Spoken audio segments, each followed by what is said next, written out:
Chapter 1 पर है, लेकिन we have advanced up to the 3rd section of chapter 1, and today in the 3rd section we are doing topic number 6, which says acting in accordance, and it is described in sutras 22nd and 23rd. अब क्या कहता है ये?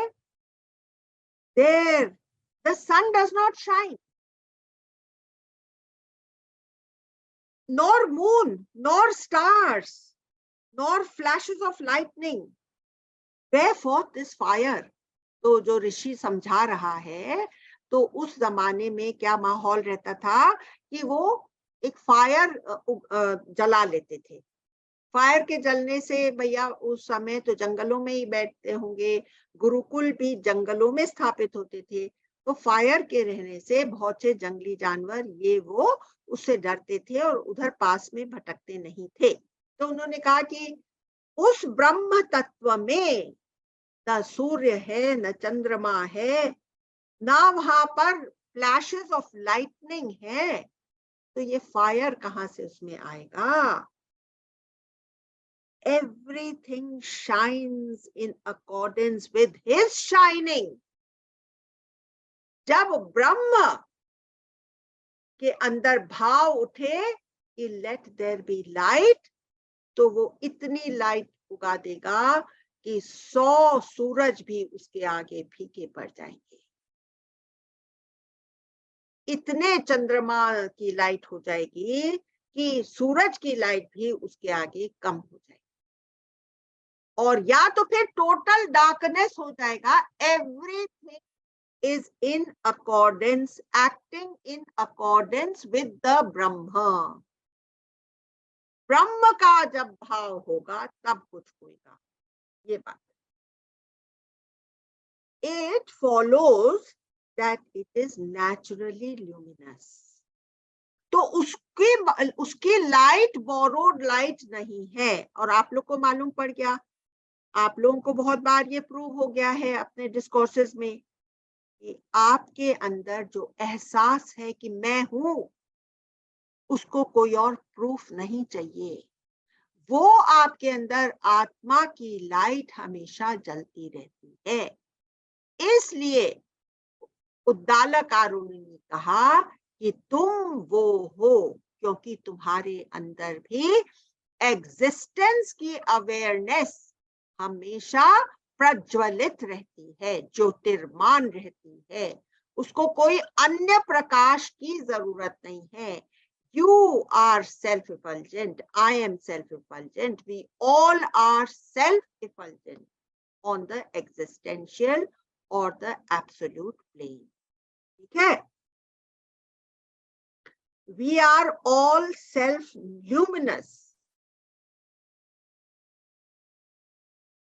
और ये बात स्मृतियों में भी उसका उल्लेख है कि कैसे ये आत्म ज्योति हम सबके अंदर स्वयं सेल्फ इफल्जेंट वे में इग्नाइटेड रहती ही रहती है, और इसी के फोर्स से हम लोग सब अपने क्रियाकलाप करते हैं। तो ये हो गया टॉपिक नंबर 6। अब आया topic number 7, the measured one. अब ये देखिए, एक तरफ हम लोग केवल ये बखान करते हैं कि सर्वव्याप्त है और इन्फिनिट है, और फिर ऋषि मुनि ने कहा कि अगर इनको खाली ये बात बता दें तो ये एहसास कहाँ से लाएंगे कि ये मेरे अंदर है। इस एहसास को लाने के लिए उन्होंने कहा इट कैन बी मेजर्ड। अब कैसे मेजर करा है? क्योंकि ऋषि मुनियों का मकसद है कि हमको श्वेत केतु की तरह मालूम पड़ जाए कि आई एम दैट। इस मकसद से कहा हाँ, ब्रह्म इज द मेजर्ड वन, वो मेजरेबल है। कैसे? The measured one is none other than the supreme being. It is measured or measurable because of the space of the heart. We have to relate it to ourselves.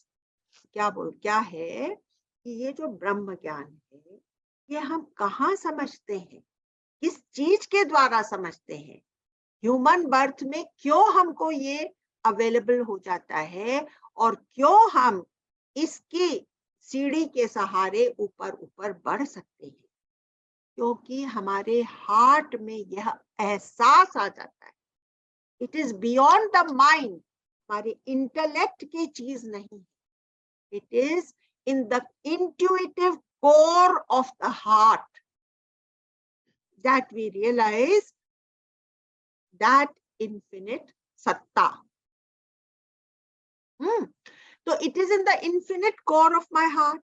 और इसके बारे में हम लोगों ने लास्ट टाइम बात भी करी थी कि उसकी एक हर एक के हृदय में जगह कितनी होती है, एक अपने ही अंगूठे के बराबर हार्ट के अंदर स्पेस रहती है, जिसमें वो ऐसे ऐसे करता है ना, ब्लड फेंकता है, तो उसकी एम्प्टी स्पेस कितनी होती है, इस अंगूठे के बराबर.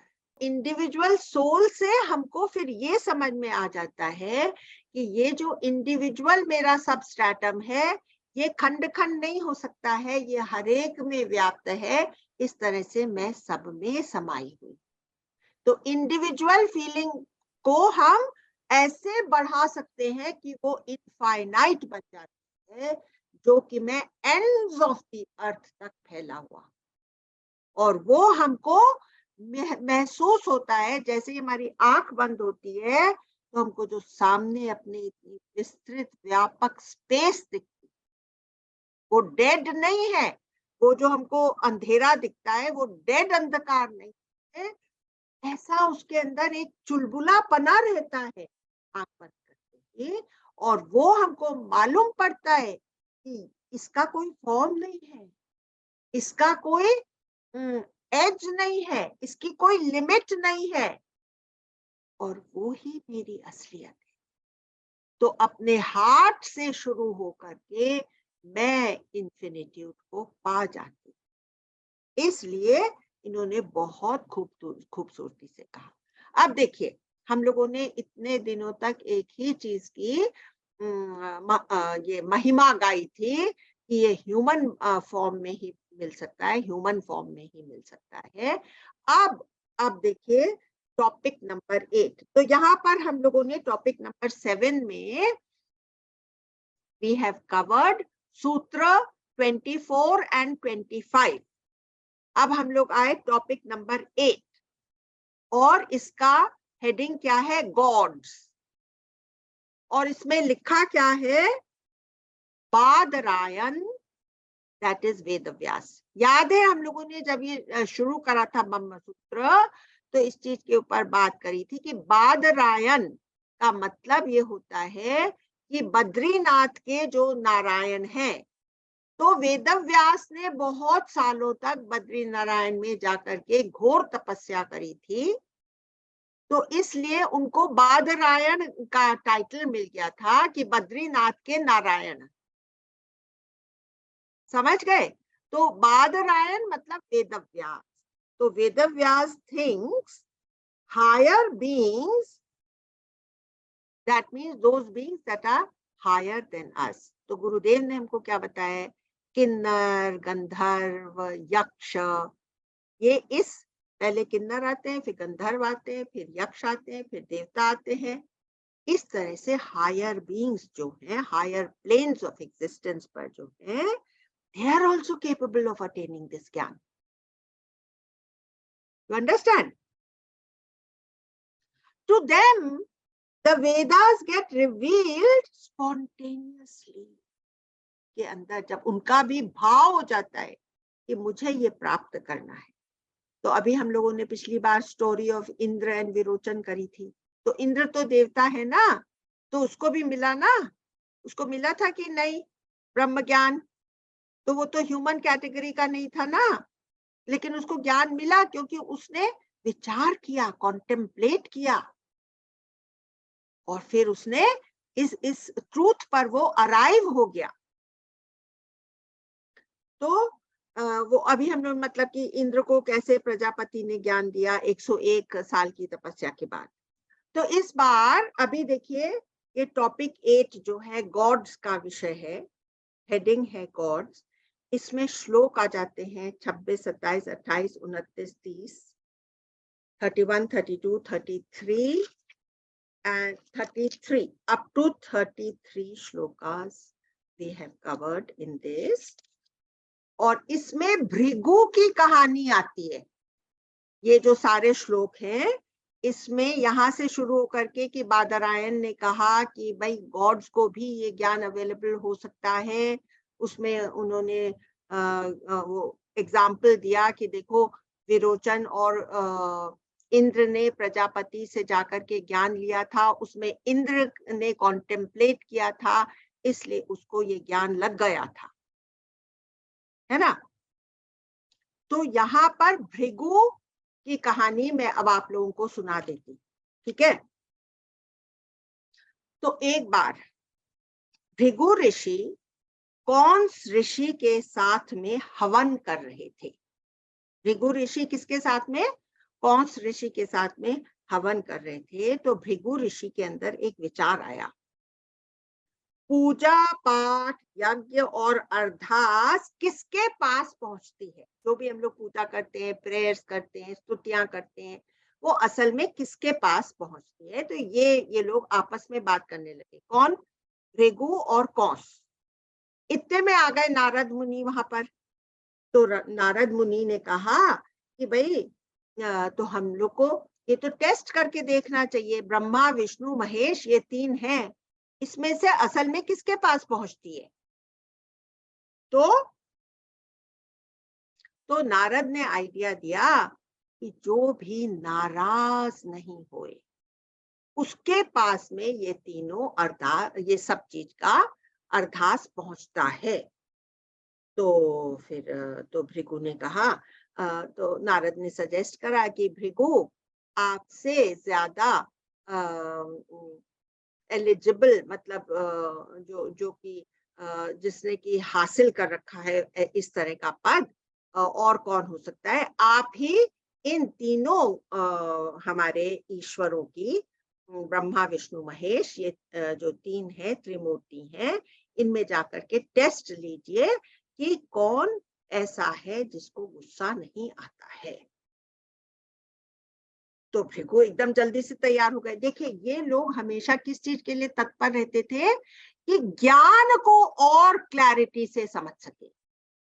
इनका एक सेकंड भी ये लोग वेस्ट करने को तैयार नहीं है। अगर कोई भी इनके माइंड में कंफ्यूजन आता है तो उसके अंदर क्लैरिटी कैसे आ जाए, चाहे उसके कोई भी कॉन्सिक्वेंसेस हो, बट दे वांट क्लैरिटी। तो भृगु ने कहा ठीक है मैं अभी चलता हूँ ये परीक्षा ले। तो सबसे पहले वो ब्रह्मा के पास पहुंचे। तो ब्रह्मा किसके पास बैठे हुए थे? सरस्वती माता।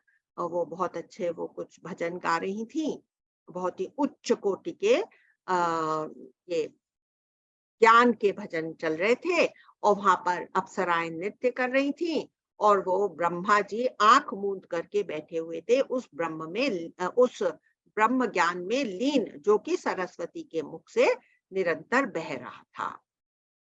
तो क्या हुआ कि भृगु जी वहां पर पहुंचे और तो कोई भी, सब लोग मस्त थे अपने भजन में, वो नृत्य में, वो अपने आंख मूंद करके उस भाव में। तो किसी ने उनकी तरफ देखा ही नहीं। तो भृगु वहां से चिल्ला रहे हैं, अरे तुम लोग के ये क्या है? तुम लोग तो कुछ तुम्हारे अंदर सभ्यता ही नहीं रही, कोई शालीनता ही नहीं रही। तुम तो घर आए हुए एक मेहमान को भी तो उसको तुम लोग शिष्टाचार्य उसके साथ बरतते ही नहीं हो। तो एक बार चिल्लाया, दो बार चिल्लाया, तीन बार चिल्लाया, तब एकदम से सब लोग जरा चौंक गए। और भी ज्यादा उन्होंने अपनी आवाज बड़ी बड़ी करी होगी, है ना। तो फिर तो ब्रह्मा ने आंखें खोले, अरे तुम तो मेरे पुत्र हो और तुमको कब लाइसेंस मिला हुआ है कि तुम अपने पिता से ऐसे बातें करो या पिता के ऊपर में कुछ भी इस तरह की बात कसो? ये तुमको लाइसेंस कब से मिला हुआ है? और तुम्हारा केवल एक ही काम है कि तुम अपने पिता से आदेश पाओ और उनकी आज्ञा का पालन करो। खाली तुम क्या कर सकते हो? ये तुम्हारा क्या आचरण है? तुम अपने ऊपर तो देखो। तो भृगु ने क्या कहा? साफ कह दिया, अरे आप तो क्रोधित हो गए। यूं कहकर वे आगे बढ़ गए कि भैया ब्रह्मा तो बात पास नहीं हुआ टेस्ट में, अब यहाँ पर टाइम वेस्ट करने से कोई फायदा नहीं है, मैं तो आगे बढ़ता हूँ। ठीक है, तो वो उन्होंने छोड़ दिया। अब वो कहाँ पर पहुंचे?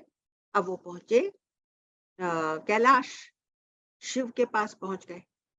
तो शिव के पास क्या हुआ था कि शिव जी और पार्वती अंदर चौपड़ खेल रहे थे और उन्होंने अपने गणों को कह दिया था कि देखो किसी को भी आने की इजाजत नहीं है। हाँ, तो अभी उन्होंने कहा कि भृगु वहां पर पहुंचे, बोले कि मुझे अंदर जाना है। देखिए आपको अंदर कैसे जाने को मिला जाए? हम लोग अपने स्वामी का के ऑर्डर का उल्लंघन नहीं कर सकते हैं। उन्होंने कहा किसी को भी अंदर आने मत देना। अच्छा तो तुम लोग नहीं कर सकते तो मैं खुद चला जाता हूँ। क्या देखा कि वहां पर तो शिव और पार्वती चौपड़ खेल रहे हैं। तो फिर उन्होंने कहा, महादेव ने कहा कि अरे तुम कैसे अंदर आ गए? कैसे बिना पूछे कोई अंदर आ सकता है? इस तरह से ये कोई शिष्टाचार हुआ? तो फिर तो उन्होंने कहा कि महर्षि लोगों को जो है, ऋषि मुनियों को ये जो है रुकावट उनके मार्ग में कोई नहीं डाल सकता। वो तो हर जगह स्वतंत्रता से पहुंच सकते हैं। इसलिए मैं आपके पास पहुंचा हूँ और मुझे ये जानना है कि ये अरदास किसके पास पहुंचता है। अब तो शिव जी एकदम क्रोधित हो गए और वो तो अपना तीसरा नेत्र खोलने की बात करने लग गए। तो पार्वती जी ने ऑन बिहाफ ऑफ भृगु उन्होंने इंटरवीन करा और उनको उन्होंने शांत करा कि अरे आपने तो ये दुनिया का गरल पी लिया था और आप इस चीज को आप क्यों नहीं माफ कर सकते हैं? इस चीज के लिए आप अपना तीजा नेत्र मत खोलिए। इस तरह से मीठे मीठे शब्द बोल करके शिव जी का गुस्सा शांत किया। फिर भृगु ने बता दिया कि मैं तो इसलिए आया हूं और मुझे पता करना है और आप तो गुस्सा हो गए हैं। तो इसका मतलब कि वो सब जो कि इतने आपके जो भक्तगण हैं उनकी पूजा और स्तुतियां और सब अरदास आप तो नहीं उसका निवारण कर सकते। तो देखिए अभी देखिए शिव जी में तो वो है ही ना, मतलब कि वो उनमें जो उनको कहा गया है कि इनके अंदर तमोगुण, वो तमोगुण के स्वामी है ना। वो शिव तत्व अगर नहीं होए हमारे लिए तो हमको रोज रात में नींद ही नहीं आ सकती। तो शिव तत्व का होना जरूरी है। और जब एक नेगेटिविटी होती है तो उसके साथ दूसरी नेगेटिविटी आ ही जाती है। तो शिव जी का गुस्सा होना और ये स्वाभाविक है। ठीक है। और ब्रह्मा के अंदर कौन सा गुण है? के अंदर रजोगुण है। तो उनको तो क्रिएशन करते ही जाना है, करते ही जाना है, करते ही जाना है। उनको he has to see to it that the creation never stops। तो उनको भी गुस्सा आना स्वाभाविक। अब वो पहुंच गए नारायण भगवान के पास। तो नारायण भगवान के पास जब वो पहुंचे तो वो तो सीधे अंदर पहुंच गए और वहां पर लक्ष्मी माता उनके पांव दबा रहे थे और वो लोग आपस में मतलब जैसे कि प्रेमालाप उनका चल रहा था, मतलब प्रेम का की बातें, प्रेम का वार्तालाप चल रहा था। तो नारायण भगवान ने कहा कि तुमको अंदर आने की अनुमति किसने दी? तो भृगु ने कहा कि मैं तो कि हम लोगों को कोई नहीं रोक सकता और इसलिए मैं तो आ गया अंदर।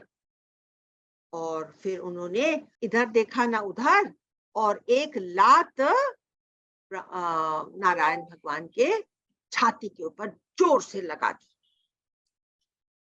तो नारायण भगवान एकदम जल्दी से अपनी शैया पर से उठे और उन्होंने कहा, अरे अरे अरे अरे भृगु ऋषि, आपके पैरों को चोट तो नहीं लग गई? क्योंकि मेरी छाती तो वज्र के समान है। अब भगवान की छाती वज्र के समान क्यों हो गई है? क्योंकि सब लोगों के कर्मों का फल को मिलता ही रहता है। उसमें भगवान के हृदय को वज्र की तरह से होना पड़ता है, जिससे कि वो उनके कर्मों का फल हर इंसान को मिल जाए। तो छाती तो कठोर दिल तो होना ही पड़ता है ना परमात्मा को। तो इसलिए मैंने आपको पहले भी ये बात बोली है कि compassion is a human faculty, it is not the faculty of the God, it is a human faculty. So don't transport it to the heaven. It's a divine love. Divine love nahi, love is a human instinct, and out of compassion for those who are suffering we must do something. हमको ये नहीं देखना है कि अरे इसके पुराने कर्म कैसे हुए थे और इसको तो इसका फल ये मिलना ही चाहिए। हम तो भगवान नहीं है ना, वो भगवान का काम है। मेरा क्या काम है एज अ ह्यूमन बीइंग? मुझे उनका कष्ट निवारण। तो भगवान की छाती वज्र के समान है नारायण भगवान की, ये तो ऑब्वियस है। और फिर वो उठ करके बोलते हैं कि अरे फिर तुम्हारे पैर को तो तकलीफ नहीं हुई। तो भृगु ऋषि फिर उनको दंडवत प्रणाम करते हैं और उनको ये समझ में आ जाता है कि इस फंक्शनल प्लेन के जितने प्रेयर्स और पूजा और यज्ञ और हवन और तप होते हैं, ये सब नारायण भगवान को पहुंचते। ब्रह्म से तो इस चीज का कोई मतलब ही नहीं है ना। ब्रह्म तो अति परे अति परे अति परे। भोलानाथ इसलिए है कि बड़े बड़े राक्षसों को भी बूंद दे देते हैं कि मैं किसको बूंद दे रहा हूं। हिरण्याक्ष को दे दिया, हिरण्यकश्यपु को दे दिया, बूंद दे देते हैं। बूंद देने का क्या मतलब? अगर उसने कोई चीज को हासिल करने के लिए प्रयत्न करा है तो उसको उसका फल मिलेगा। ये इस संसार का संविधान है। जिस तरफ तुम बढ़ना चाहोगे तुम उस तरफ अगर सही डायरेक्शन में जाते हो। रावण को भी तो दिया था ना उन्होंने बूंद। तो इसका ये भोलेनाथ है कि रावण जैसे को भी दे दिया, इस हिसाब से Bholenath. But what he is giving that person deserves it, है कि नहीं? He is not giving out of this thing, out of the संविधान he doesn't go and give. You understand? And you understand why those two had that kind of gussa in them, because one is into rajogun and one is into tamogun. Because if he didn't hold the tamogun within himself, we would not have been able to sleep. You understand? And then how much this body requires sleep. So all this is as it should be. And Narayan Bhagwan, now after this thing is a huge big story, you know, because Lakshmi gets very angry कि आपने तो उनको माफ कर दिया, आप तो कह रहे हैं कि अरे तुम्हारे तो पैर को तो चोट नहीं लगी, लेकिन जब उन्होंने आपकी छाती पे अपना पांव रखा तब मेरे को चोट लगी। What about my heart? Because I am sitting in your heart. मेरे को कितनी ज्यादा चोट लग गई, मैं आपसे गुस्सा करके चली जाती। Then starts a whole lot of stories which are there in our Puranas. So we are not going to concern ourselves with that. You understand? So now we have completed our text of the Brahma Sutras and we have covered up to the 8th topic in section 3 of chapter 1 of the Brahma Sutras. And we have done up to 33 sutras of chapter 1. Okay. Now I want to, last time when we were doing, we had left out something very important, which I want to take up today. And what was the subject on which we were? कि समय जो है वो सब चीज swallow कर देता है. याद है ये point उठा था? समय can swallow everything and everybody. All the objects of this world, सूरज हो, चांद हो, नक्षत्र हो, planets हो, everything is swallowed by time. Everything is under the influence of time. Time पैदा करता है और time ही उसको swallow करता है. पर देखो, परमात्मा जो है वो अकाल पुरुष है, वो कालातीत है. अब माया जो कि इस फंक्शनल प्लेन के ऊपर वेरी पावरफुल है, उसको समय नहीं खा सकता. You know that? Is Maya an object? Can you think of it as an object? It is an illusion. It is something to do with the mind. है कि नहीं? So that time cannot swallow. Okay, it's very interesting. हाँ? माया को ज्ञान खा जाता है. देखिए, तुम्हारे शरीर को समय खा जाएगा, पदार्थों को समय खा जाएगा. There is no object which time does not destroy. अज्ञान को, माया को और अविद्या को, इन तीन चीजों को क्या खाएगा? ज्ञान खत्म कर सकता है. काल नहीं खत्म कर सकता, ज्ञान खत्म. ज्ञान कहां से मिलेगा? गुरु की वाणी से, उपनिषदों से या महावाक्यों से. और अज्ञान खत्म होने से माया खत्म हो जाती है, फिर मन खत्म हो जाता है, फिर इंद्रियां क्वाइट हो जाती हैं, फिर शरीर के ऊपर हम उठ जाते हैं. इस क्रम में समय बेशक लगे, पर कोशिश जो करता है उसका अज्ञान मिट जाता है. ठीक है? क्या है क्रम? पहले माया खत्म होगी, फिर मन खत्म होएगा, फिर इंद्रियां क्वाइट हो जाएंगी और फिर हम शरीर के ऊपर उठ जाएंगे. अब हम लोग कहाँ, यहां तक हम लोगों ने पिछली बार करा था. अब हम लोग ये बात कर रहे थे कि माया दो तरह की होती है, मूला और तूला. मूला माया और तूला माया. अविद्या समाप्त हो जाती है पर तूला अविद्या रह जाती है. मूला अविद्या समाप्त हो. अब ज्ञान क्या करता है? देखिए, हमारी जैसे पंखा हम बंद कर देते हैं, कभी भी थोड़ी देर चलता रहता है ना, तो उसका तूल, उसका बैक, उसका जो ट्रेल है वो चलता रहता है. उसका ट्रेल, माया का ट्रेल, हमारी आदतें, हमारा उसके ऊपर जो कि झुकाव रहता है वो चलता रहता है. पर ज्ञान से जब पहले ही इंद्रियां और मन का नाश हो जाता है, तब मृत्यु के बाद वो शरीर खड़ा नहीं कर सकते. ध्यान में इंद्रियां, मन और शरीर का भान भी नहीं रहे, तब भी मृत्यु पर्यंत वो खड़े हो जाते हैं. ये कहना है, अगर खाली मेडिटेशन के टाइम में आप एकदम अपने इंद्रियों को एकदम इतना शांत करके आप उस अवस्था में चले जाएं, निर्विकल्प समाधि में चले जाएं, लेकिन उसका अगर बीज पड़ा रह जाएगा तो वो नाश नहीं होएगा. वो केवल ज्ञान ही उसको नाश कर सकता है. पर ज्ञान से जब पहले ही इंद्रियां और मन का नाश हो जाता है, तब मृत्यु के बाद शरीर खड़ा नहीं होता.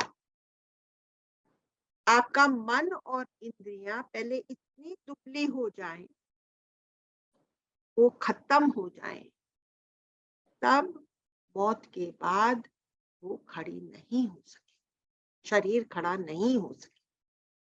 You understand? जिसको अकेला समय नष्ट करता है, उसको समय फिर से पैदा कर देता है. समय हर चीज को पैदा कर सकता है और नष्ट कर सकता है. हमको जरूरत है कि हम काल के पार जाएं, अणु परमाणु को पार कर जाएं, मन को पार करके अमन अवस्था में आ जाएं। अमन अवस्था पाने का एक ही रास्ता है, क्या बताया है शास्त्रों में? एक रास्ता जो है वो सुमिरन का रास्ता है, दूसरा रास्ता है वो सरेंडर का रास्ता है। कृष्ण भगवान ने गीता में कहा तुम मुझे सरेंडर कर दो। हमारे पुराणों में और भक्ति के सारे ग्रंथों में कि तुम सुमिरन करो, लेकिन सुमिरन करते करते जब हाईएस्ट अवस्था पर पहुंच जाएंगे तो सुमिरन भी छोड़ना पड़ेगा आपको, नहीं तो उसको पकड़े रह जाएंगे सुमिरन को, तब हम पार नहीं जा सकते। तो देखिए, अगर हम भाग रहे हैं तो क्या हम शरीर को छोड़ सकते हैं? या रनिंग, अगर हम इंद्रियों को इस्तेमाल कर रहे हैं तो क्या हम इंद्रियों को साइमल्टेनियसली छोड़ सकते हैं? अगर हम सुमिरन करते ही जा रहे हैं तो माइंड भी तो नहीं छूटा ना। तो देखिए, यदि हमको किसी को याद करना है तो हमको मन चाहिए, यदि हमको किसी को पकड़ना है तो हमको हाथ चाहिए, यदि हमको किसी से मिलना है तो हमको शरीर चाहिए। तो अगर इनमें से कोई भी चीज रह जाएगी, याद करना है सुमिरन, तो हमको मन चाहिए, तो मन रह गया तो फिर हम वहीं खड़े रह गए। ठीक है, इसलिए थोड़ी देर के लिए शरीर इंद्रियां मन छोड़ दें। इनको क्या कहना होगा छोड़ने के लिए? कि अभी आपको छुट्टी देते हैं, अभी जो कुछ भी आप मुझे दे सकते हैं वो मेरे काम का नहीं है, ये 15 मिनट छोड़ दीजिए। ऐसे जैसे भूख लगी नहीं लगी है तो खाना मेरे लिए बेकार हो जाता है ना, ठंड नहीं है तो मुझे कंबल रजाई की जरूरत नहीं होती है ना। जहां इंद्रियां नहीं है वहां भी एग्जिस्टेंस रहता है, उस एग्जिस्टेंशियल तत्व को हम पकड़े। मुझे उस एग्जिस्टेंस की तरफ जाना है, that is the truth in me. I want to move towards the truth, that astitva which remains beyond the senses and the body. The objects in the senses become meaningless without the objects of the senses. Vishaya ras, they become meaningless without sense organs. वो लोग कहते हैं ना कि अरे तुम मर जाओगे तो क्या हो, ये लोग जितने भी टेररिस्ट हैं वहां तुम जन्नत में चले जाना, वहां तुमको हूर मिलेंगी। अरे बॉडी तो होएगी नहीं तो हूर क्या करेंगी? ये वो लोग सोचते नहीं है। Objects of the senses become meaningless without sense organs. When eyes are closed, the scene disappears, but the seed of sansar remains within. Our dreams are a great indication of the truth or gyan. We realize that the mind, which is totally formless, can take on a lot of forms. पेड़, पहाड़, स्त्री, बच्चे, सब मात्र मन बन जाता है। मन और माया लगभग मिलते हैं, मिलते जुलते हैं। माया is neither matter nor no matter, neither truth nor falsehood, neither animate nor inanimate. ये माया के हैं descriptions. This illusory essence is what creates the sansar. क्या है संसार? That illusory essence. The human being, wherever he is, whatever he creates is out of matter. Matter चाहिए ना हम लोग को, अगर वो उसको ऑक्सीजन भी बनाना होगा तभी उसको H2O चाहिएगा, है ना? H2O को मिलाएगा तब वो ऑक्सीजन बना देगा। Hydrogen and oxygen in correct ratio will create water, water बना देगा। Same way he can make water disappear by dividing oxygen and hydrogen. उसको मैटर चाहिए। but can the human or mortal create that which is immortal, that is life or existence? Can he put an end to it? क्या उसको वो खत्म कर सकता है? Human being क्या एग्जिस्टेंस को खत्म कर सकता है? Can he try to understand this one point in depth? Normally we feel that if the earth was not there, how could the world have come about? But scientists have proved that form is nothing but energy. It is not matter. In essence, it is formless.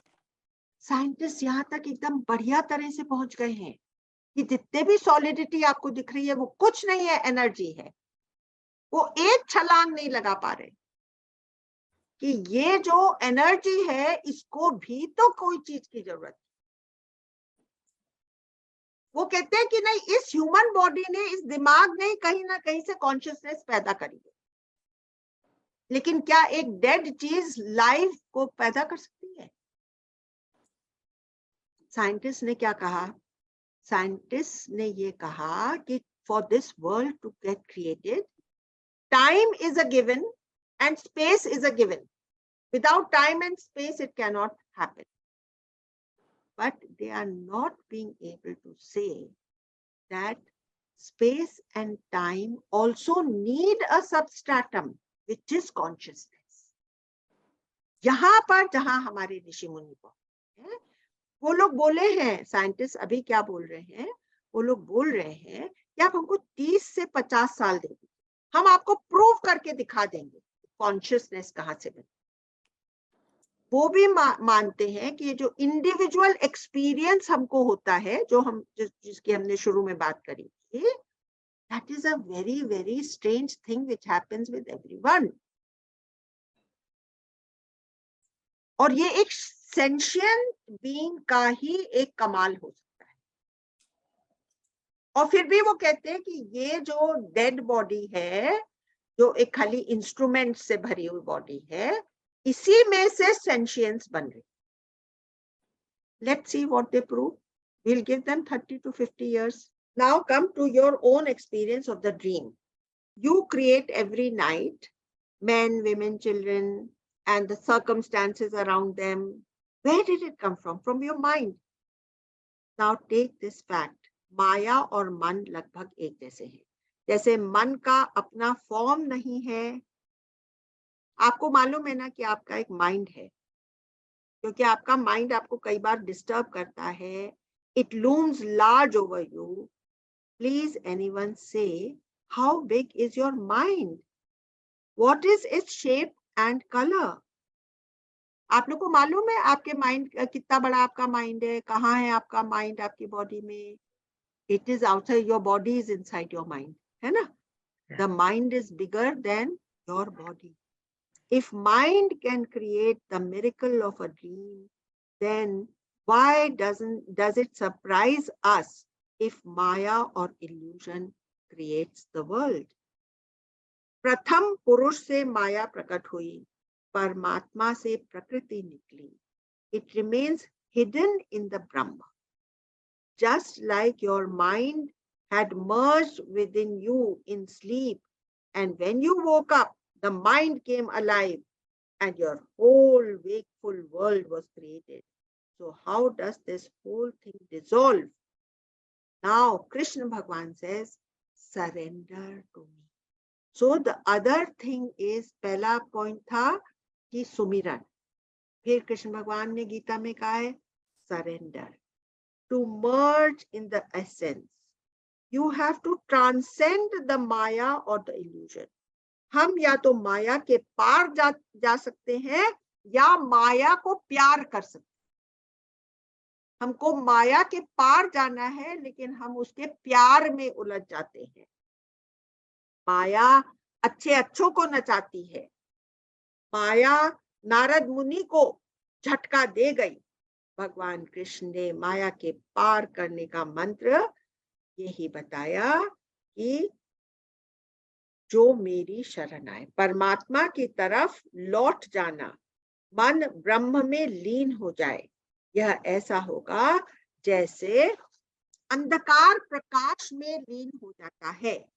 यह अंधकार विचित्र है, कोई भी object को इधर से हटाया और इधर रख सकते हैं। चीजें देखिए, ये है फूल है, ये इस हाथ में पकड़ा, इधर इधर था, लेकिन मैंने इसको हटा दिया। हाथ में ये फूल पकड़ रखा है, दाएं हाथ, देखिए दाएं हाथ में ये फूल पकड़ रखा है और बाएं हाथ में मेरी एक मुट्ठी है। अब तुमको मालूम नहीं पड़ सकता ना कि मुट्ठी में क्या है। मेरी मुट्ठी में तुमको मालूम नहीं पड़ सकता, क्योंकि मुट्ठी बंद है। मुट्ठी के ऊपर मेरी उंगलियों का पर्दा है, तो तुमको मालूम नहीं पड़ सकता। पर अगर मैं अपनी मुट्ठी खोल दूं, लेकिन वो अंधेरे से ढकी होती, तो भी तुमको मालूम नहीं पड़ता ना कि मुट्ठी में क्या है। मुट्ठी खोल दी मैंने, लेकिन अंधेरे से ढकी हुई है। हाँ, तो देखिए, जैसे मैं बहुत सी चीजें जंगल से ला करके अपने हाथ पर रख सकती हूँ। हाँ, अब जैसे ये देखिए, मैंने, नहीं दिख, ये देखिए, मैंने अपने हाथ पे कुछ रखा हुआ है। अब आपको दिख रहा है, लेकिन आपको मालूम तो नहीं पड़ रहा ना क्या है। ऐसे में कितनी भी चीजें जंगल से ला करके आपको सामने दिखा सकती हूँ, लेकिन आपको मालूम नहीं पड़ेगा कि वो क्या है, क्योंकि आपके ऊपर, आप उसकी जानते नहीं है, आपको ज्ञान नहीं है उन चीजों का, तो आपको मालूम नहीं पड़ेगा ना। देखिए, ये मेरा हाथ है, इसके ऊपर मैंने कुछ रखा है। अब मैंने आपको अगर बता दिया कि ये सूखा हुआ आंवला है,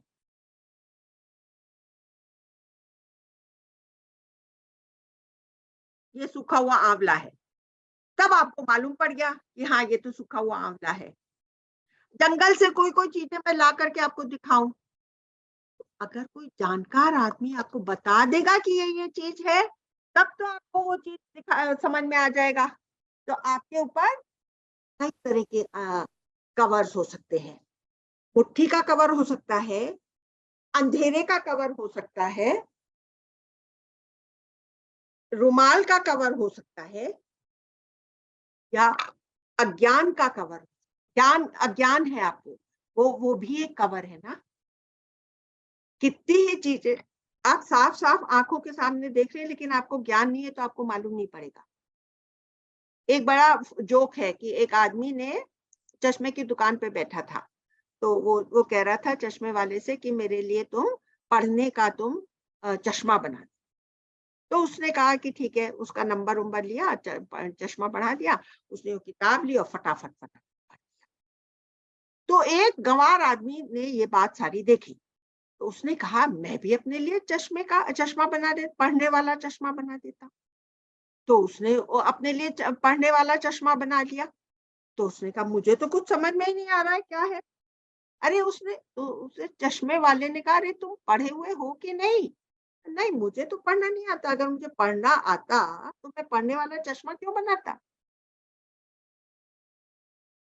अज्ञान का पर्दा जो हमारे ऊपर पड़ा, वो केवल ज्ञान से खत्म होएगा।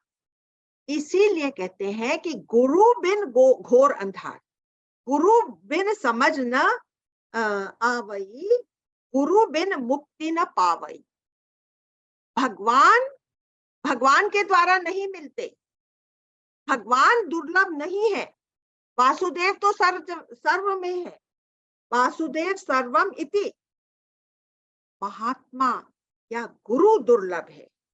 भगवान को जनाने वाला गुरु, वक्ता दुर्लभ है। भगवान को रोका किसने है न मिलने से। भगवान तो कहता है मैं तो I am available to you. भगवान तो अपने आप को फुल्ली अवेलेबल कर देता है। हमको पता नहीं, हम उसको पहचानते नहीं है। वो गुरु हमको पहचान करा,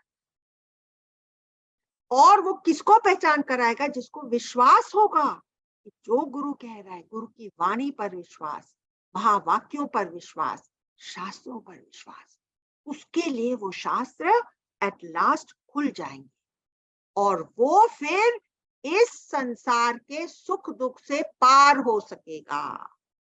जो हमने पहले स्टोरी श्वेत केतु में करी थी कि दुख उसको झुलसा नहीं सकेंगे। वो गरम एक्स जब उसके हाथ पे रखी तो वो जलेगा नहीं।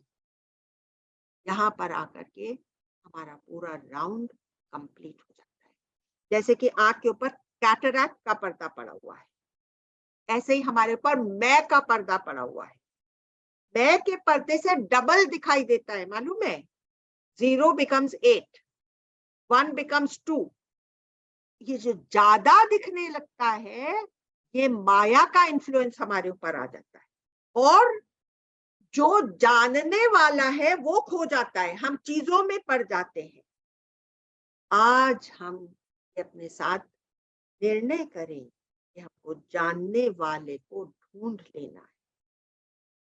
आज अंदर जो जाग रहा है, अंदर, इसके अंदर जो जाग रहा है उसको पहचान लो, सांस सांस में पहचान लो।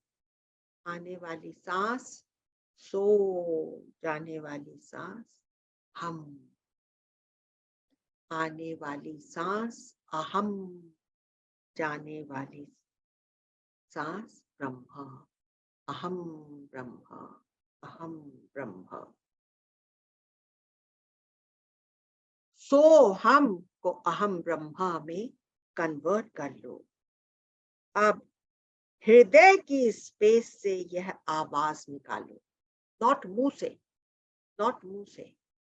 अब वो जो आया था ना अपने ब्रह्म सूत्र में, हृदय के अंदर की space, it is measurable, you will feel it in the space of your heart. हृदय में अंगूठे के बराबर जो स्पेस है, वह अहम ब्रह्म है। अंदर जो चेतना है वह ब्रह्म है। अहम ब्रह्म की करे धारणा, सब घट एक निहारे, सारे संसार में एक ही ब्रह्म का अनुभव करे, मैं ही वह चैतन्य। So now we have done the complete circle from where we began in Shweta-ketu, what we studied in the Brahma Sutras, and it has wound up by knowing about this Maya and the Man, जो लगभग एक जैसे। Okay, I'll take your leave now.